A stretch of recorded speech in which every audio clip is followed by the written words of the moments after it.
Royal Air Force Station Biggin Hill, England, August 13th, 1940. 0500 hours. Pilot Officer Geoffrey Wellum writes in his diary by candlelight in the pilot's quarters, recording yesterday's events before they blur into the continuous nightmare that August has become. He's 19 years old. He's been flying Supermarine Spitfires in combat for 5 weeks. He's already watched 7 squadron mates die. The numbers don't make sense. 7 dead in 5 weeks means Squadron will be completely replaced every 8 to 10 weeks at current attrition rates. The arithmetic is simple and terrifying. His diary entry is brief, factual, emotionally controlled. August 12th, 3 sorties. Squadron intercepted bombers attacking Dover. Lost 2 aircraft. Jennings killed. Patterson missing. Presumed dead. My Spitfire damaged by return fire from Dornier. Landed safely. Aircraft repairable. I am exhausted beyond description. The entry doesn't capture the reality. The terror when Messerschmitt Bf 109s dove from above, the desperate maneuvering to avoid their fire, the mechanical action of firing his own guns at bombers that seemed impossible to miss, yet somehow remained flying. It doesn't describe Jennings's Spitfire exploding in mid-air when a German cannon shell hit its fuel tank. It doesn't mention watching Patterson's aircraft spiral down trailing smoke, the pilot either dead or unconscious, unable to bail out. It doesn't convey the shaking hands, the persistent nausea, the dreams interrupted by images of burning aircraft. Wellum closes his diary and tries to sleep. At 0630, orderly room will wake him for dawn readiness. He'll fly again today, probably multiple times, facing the same Luftwaffe formations that killed Jennings and Patterson yesterday. The pattern will continue through August, through September, until either the Germans stop attacking or the squadron ceases to exist as functional unit. Right now, both outcomes seem equally probable. He sleeps poorly for 90 minutes. Dreams feature spinning Spitfires and burning pilots. At 0630, the orderly knocks and calls the squadron to readiness. Another day in the Battle of Britain begins. The Battle of Britain began in July 1940 when the Luftwaffe initiated attacks against British shipping and coastal targets, probing British defences and testing Royal Air Force responses. The attacks escalated in August when the Luftwaffe shifted focus to destroying RAF Fighter Command as prerequisite for German invasion of England. The German strategy was systematic destruction of British fighter capability through attacking airfields, radar stations, and aircraft factories while forcing RAF fighters into combat, where German numerical superiority would achieve attrition favourable to Germany. RAF Fighter Command defended Britain with approximately 700 operational fighters in early August, divided among 4 groups covering different geographic sectors. Number 11 Group defended southeast England, including London, facing the heaviest German attacks because German fighters based in France and Belgium had sufficient range to escort bombers to these areas. Number 12 Group defended central England. Number 10 Group defended southwest England and Wales. Number 13 Group defended northern England and Scotland. The defence was stretched thin, requiring constant reinforcement of sectors under attack while maintaining minimal coverage elsewhere. The fighters available were primarily Hawker Hurricanes and Supermarine Spitfires. Hurricanes outnumbered Spitfires roughly 2-1, constituted the bulk of RAF fighter strength, and achieved most German kills through their numerical predominance. Spitfires were superior in performance, faster and more maneuverable than Hurricanes, and were typically assigned to engage German fighters while Hurricanes attacked bombers. Both aircraft were armed with 8 Browning 303 caliber machine guns, providing approximately 15 seconds of sustained fire before ammunition exhausted. Geoffrey Wellum joined No. 92 Squadron at Biggin Hill in June 1940, completing his training just as the Battle of Britain was beginning. He'd accumulated approximately 150 hours total flight time, including 40 hours in Spitfires. His gunnery training consisted of firing at towed targets, fundamentally different from firing at maneuvering enemy aircraft shooting back. His tactical training covered basic formation flying and combat maneuvers, but couldn't replicate the chaos of actual air combat, where formations disintegrated within seconds and survival depended on split-second decisions made while terrified. His early combat experiences followed the typical pattern for inexperienced pilots: confusion about what was happening, difficulty identifying enemy aircraft among friendly fighters, hesitation about firing for fear of hitting friendlies, and overwhelming sensory overload from explosions, radio chatter, and continuous maneuvering.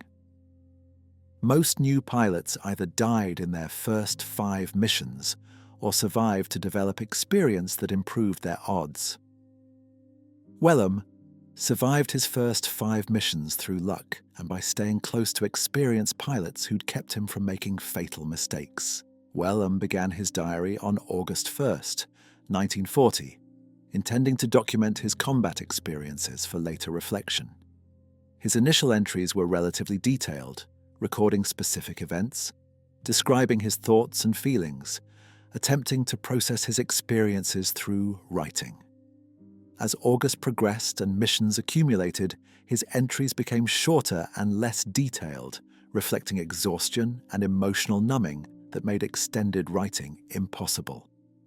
The evolution of his diary entries documented his psychological state as effectively as any medical evaluation. August 1st, 1940.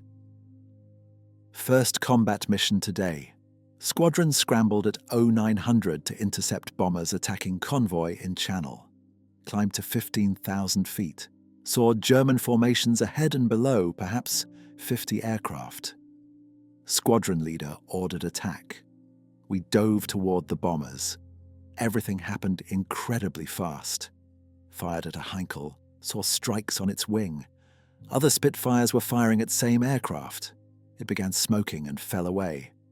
Don't know if my fire contributed to its destruction or if others damaged it fatally. German fighters appeared from above, Messerschmitt, Bf-109s, diving through our formation. Everyone scattered. I found myself alone, lost formation completely, spent 10 minutes trying to locate Squadron while watching dogfights all around me. Finally found Biggin Hill and landed. Squadron leader was not pleased about my becoming separated, but acknowledged this was my first combat. Told me to stay with formation next time regardless of what happens. Lesson learned: formation discipline is more important than individual initiative. August 3rd, 1940. 2 sorties today. Morning mission was uneventful, scrambled but no contact with enemy. Afternoon mission was violent. Large bomber formation attacked airfield at Manston. Squadron intercepted at 20,000 feet. Intense combat for approximately 10 minutes. I fired at multiple bombers, claimed one Junkers Ju-88 probably destroyed based on severe damage observed. Squadron mate Thompson was shot down, bailed out successfully, recovered by boat. His Spitfire lost. My aircraft undamaged. I'm beginning to understand the pattern. Most missions involve no contact or brief contact.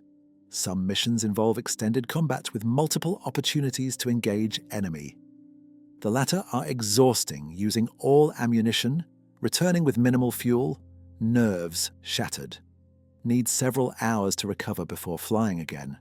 Squadron is flying 3 to 4 sorties daily.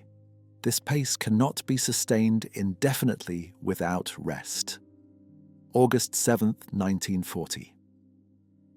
Heavy fighting passed several days. Squadron scrambled 5 times yesterday, 4 times today. Lost Collins yesterday when his Spitfire was shot down during bomber attack. He did not bail out. Presumed killed in aircraft. Today, lost Williams to mechanical failure. Engine quit at altitude. He glided to emergency landing in field. Aircraft total loss, but pilot safe. My victory claims 1 confirmed, 2 probable, 3 damaged. I'm developing better shooting skills, learning to lead targets properly, firing at closer range where hits are more likely. Squadron leader says my gunnery is improving but warns against fixating on single targets. Need to maintain situational awareness, avoid being shot while concentrating on shooting. Sleep is difficult. Dreams feature aircraft spinning out of control, pilots burning. Wake up multiple times per night. Breakfast is difficult because stomach is constantly unsettled. Squadron doctor says this is normal combat stress, will improve with time. Hope he is correct. August 13th, 1940, marked what Germans called Adlertag, or Eagle Day, beginning of intensified attacks intended to destroy RAF fighter command within days or weeks. The Luftwaffe launched over 1,400 sorties, attacking multiple airfields simultaneously, attempting to overwhelm British defences through sheer numbers. RAF Fighter Command responded with maximum effort, flying over 700 sorties, engaging German formations continuously throughout daylight hours. The intensity exceeded anything previously experienced, pushing both sides to their operational limits. Wellum's diary entries from mid-August documented the escalating strain. August 13th, 1940. Eagle Day. Luftwaffe attacked in waves throughout day. Squadron scrambled 6 times, engaged enemy on 5 occasions. Lost 2 aircraft, pilots killed. My Spitfire, damaged by return fire from bomber, landed safely, aircraft repairable. Flew replacement aircraft for afternoon sorties. Combat is becoming mechanical. See enemy aircraft maneuver into firing position, shoot, assess damage, seek next target, or evade enemy fighters. Conscious thought is minimal. Actions are increasingly automatic. Squadron leader says this is good, that experienced pilots fly instinctively rather than analytically, but feels strange to be killing people without really thinking about it. Exhaustion is severe, can barely write this entry, must sleep before dawn readiness. August 15th, 1940. The hardest day yet. Luftwaffe launched massive attacks against multiple targets. Squadron engaged bomber formations 3 times, fighter sweeps twice. Lost 3 aircraft. Simmons killed when his Spitfire was shot down by Messerschmitt, Bf 109. Bradford and Kent collided during combat maneuver, both aircraft destroyed, both pilots killed. Half the squadron has been killed or wounded since July. Replacements arrive daily, but many die before learning enough to survive. Shot down 2 German aircraft today, both confirmed by other pilots. Gives me 5 confirmed victories, making me an ace according to definition. Feel nothing about this. The achievement seems meaningless when friends die and exhaustion is overwhelming. Cannot continue at this pace much longer. Something will break. Either the German attacks will diminish, or the squadron will cease functioning. Don't know which is more likely. August 18, 1940. Biggin Hill attacked today. German bombers struck while squadron was airborne engaging separate raid. Bombs destroyed hangars, damaged runway, killed ground personnel, including several mechanics I knew. Base is still operational but severely damaged. Squadron may need to relocate to alternate airfield. 3 sorties flown, 2 combats. Shot down 1 Messerschmitt, Bf 110, damaged another. My Spitfire undamaged. Harrison lost. Shot down over Kent, bailed out successfully, but badly burned. Hospitalized. Jennings killed when his aircraft was hit by anti-aircraft fire from friendly forces, who mistook Spitfires for German fighters. Friendly fire casualties are increasing as gunners become nervous and shoot at anything flying. Am reaching limit of endurance. Hands shake constantly. Sleep is nearly impossible. Food has no taste. Everything feels unreal, as though watching events happen to someone else rather than experiencing them directly. Squadron doctor says this is dissociation, psychological defense mechanism. Says I should take medical leave. Refused. Squadron needs every pilot, cannot leave while others continue fighting. The daily casualties documented in Wellum's diary reflected broader attrition across fighter command. During August 1940, the RAF lost over 300 Spitfires and Hurricanes in combat, approximately 45% of available fighter strength at the month's beginning. Pilot losses exceeded 130 killed or wounded seriously enough to be removed from combat status. Replacement pilots arrived from training units but often lacked sufficient experience to survive their first encounters with veteran Luftwaffe pilots. The psychological cost paralleled physical casualties. Combat fatigue affected pilots throughout fighter command, manifesting as exhaustion, anxiety, depression, and impaired judgment. Medical officers recognized the symptoms but had limited options for treatment. Rest was the primary recommendation, but operational demands meant pilots flew even when fatigued. Some pilots developed what would later be recognized as post-traumatic stress disorder, experiencing flashbacks, nightmares, and emotional numbing. Most pressed on, flying missions despite symptoms, believing duty required them to continue until physically incapable. Wellum's diary documented his own deterioration. August 22, 1940.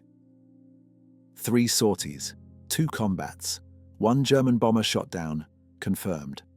My 8th victory. Squadron down to 12 operational pilots from original strength of 20. Replacements arrive but die quickly. New pilot named Richardson joined yesterday, flew his first mission this morning, shot down, and killed on his second mission this afternoon. He'd been with Squadron less than 24 hours. Am experiencing strange symptoms. Sometimes cannot remember events from earlier same day. Hands shake so badly can barely hold pen to write this. Sleep maybe 2 hours per night, waking from nightmares. Food is repulsive. Squadron doctor wants to ground me. Told him no. Will fly until physically unable. Others are worse off and still flying. Cannot quit while they continue. The Germans must be suffering similarly. Their losses exceed ours according to intelligence reports. Eventually, one side will break. Hope it's them before it's us. August 26th, 1940. Base attacked again yesterday. Several aircraft destroyed on ground, personnel casualties. Runways cratered but quickly repaired. Operations continue despite damage. 2 sorties today, 1 combat. Engaged Messerschmitt, Bf-109s. No confirmed victories. My Spitfire damaged, cannon shell through wing, aircraft flyable. Squadron lost Peters, shot down and killed. Thompson wounded, will survive but out of combat for months. Squadron now at 10 operational pilots. Cannot write more. Too exhausted. Sleep now. August 30th, 1940. Final entry for August. Month has been nightmare beyond description. Squadron has lost 15 pilots killed or permanently wounded from original strength of 22. Replacements have added 10 more, of which 6 have been killed. Total casualties, 21 pilots in 30 days. Mathematical impossibility to sustain this rate. Squadron will cease to exist if September matches August. My personal status, 9 confirmed victories, 4 probable, 6 damaged. Physically intact except exhaustion and minor injuries. Psychologically uncertain. Feel detached from reality. Emotions are numbed. Fear is constant but manageable. Cannot imagine continuing indefinitely, but also cannot imagine stopping while war continues. August is ending, Perhaps September will bring respite. Cannot endure another month like this one. Nobody can. September brought the turning point in the Battle of Britain, though participants couldn't recognize it at the time. The Luftwaffe shifted focus from attacking RAF airfields to bombing London, giving fighter commands bases time to recover from August's damage. The shift was a strategic mistake. Attacking London failed to destroy fighter command while unifying British public opinion and giving British fighters centralized target to defend. German losses increased while RAF losses decreased. By late September, the Luftwaffe acknowledged it couldn't achieve air superiority necessary for invasion. The battle continued through October, but at reduced intensity. Wellum's September diary entries were sporadic, often just brief notes rather than detailed accounts. September 4th, 1940. London bombed. Squadron intercepted over Thames. Heavy combat. Lost one pilot. I survived. Exhausted. September 15th, 1940. Massive German attacks. Squadron engaged multiple times. Shot down 2 bombers. Survived. Losing count of victories. Doesn't matter anymore. September 23rd, 1940. German attacks decreasing. Squadron getting rest. First full sleep in weeks. Beginning to feel human again. Perhaps worst is over. September 30th, 1940. September ending. Intensity less than August but still severe. Squadron has received rest periods rotating to quiet sectors and beginning to recover mentally. Nightmares persist, but sleep is improving. Hands still shake but less severely. Appetite returning slowly. Reflecting on August. Flew 73 sorties, 42 combats, 9 confirmed victories. Lost 15 squadron mates. Witnessed more death and destruction than thought possible to endure, yet endured. Others endured worse. Some didn't endure at all. Don't know if we're winning or losing. Know only that we're still fighting. That must be sufficient for now. Wellum began his diary on August 1st, 1940, intending to document his combat experiences for later reflection. His initial entries were relatively detailed, recording specific events, describing his thoughts and feelings, attempting to process his experiences through writing.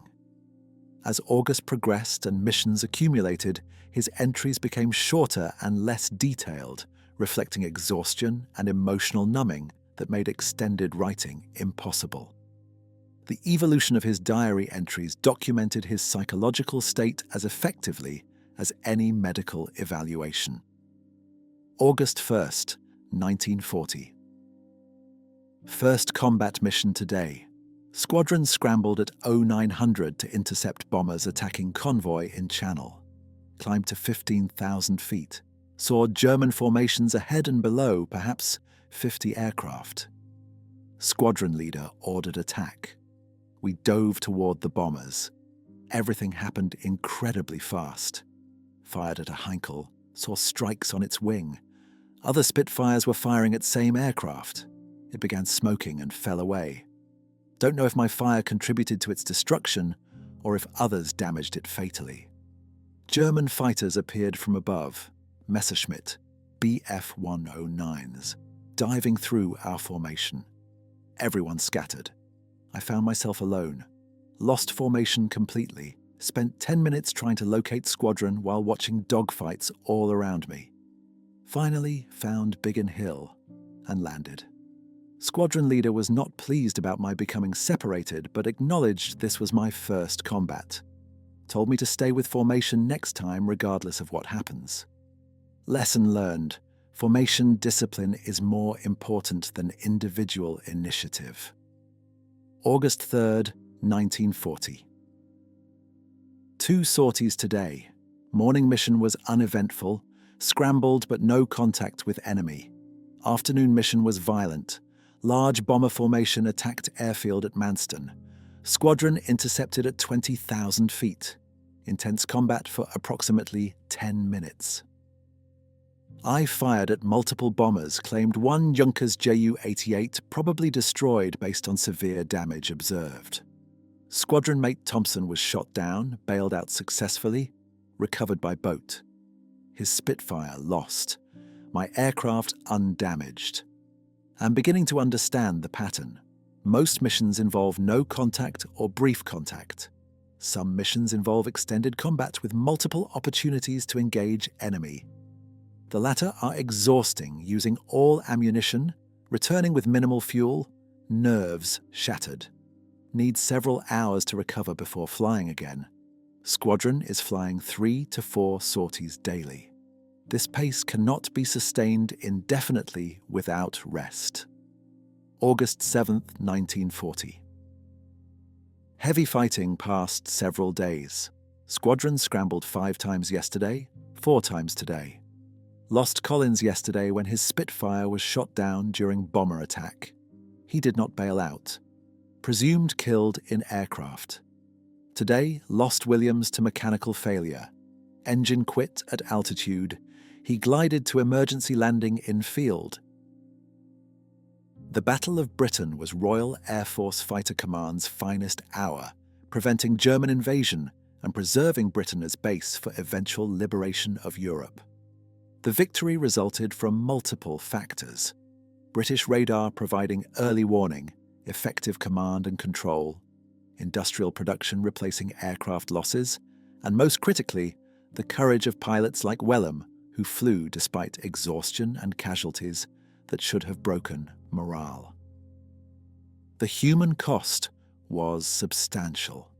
Over 540 RAF fighter pilots were killed during the battle. Hundreds more were wounded or psychologically damaged. Many survivors carried psychological scars decades later, suffering from what would eventually be recognized as post-traumatic stress disorder. The psychological casualties were neither treated adequately nor acknowledged officially, reflecting the era's limited understanding of combat stress. Wellum's diary documented experiences typical of Battle of Britain pilots: multiple daily sorties, continuous combat, accumulating casualties, and psychological deterioration that threatened functionality. His survival through August's peak intensity was partly skill, partly luck, and partly simple persistence in continuing to fly despite symptoms that should have grounded him. His documentation of that experience provided historical record, valuable for understanding the human dimension of the battle beyond statistics and strategic analysis. Modern assessment acknowledges that Battle of Britain pilots operated at and beyond sustainable limits of human psychological endurance. They succeeded not because the demands were reasonable, but because they refused to acknowledge the demands were impossible. The victory validated their sacrifice but didn't eliminate the psychological costs they paid for decades afterward. Pilot Officer Geoffrey Wellum's diary from August 1940 documented 3 weeks that felt like 3 years, recording daily sorties against overwhelming Luftwaffe attacks, watching squadron mates die at rates exceeding sustainable replacement, and personally deteriorating psychologically while maintaining the operational performance necessary for continued flying. His entries evolved from detailed descriptions to brief factual notations, as exhaustion and emotional numbing made extended writing impossible, documenting not just events but his psychological state as clearly as any medical evaluation. He flew 73 sorties in August, engaged in 42 combats, achieved 9 confirmed victories, and witnessed 15 squadron mates die. The statistics summarized but didn't capture August's reality: continuous terror, desperate exhaustion, and persistence in flying despite symptoms suggesting psychological breakdown. His survival and continued effectiveness validated Fighter Command's strategy of pushing pilots to their absolute limits to achieve victory that preserved Britain's independence. Whether that validation justified the psychological costs paid by Wellum and hundreds of other survivors remains question without comfortable answer. If you found this story compelling, please like this video. Subscribe to WWII Archives for more accounts from the men and women who fought in history's largest conflict. Leave a comment telling us where you're watching from and what stories you'd like to hear next. Thank you.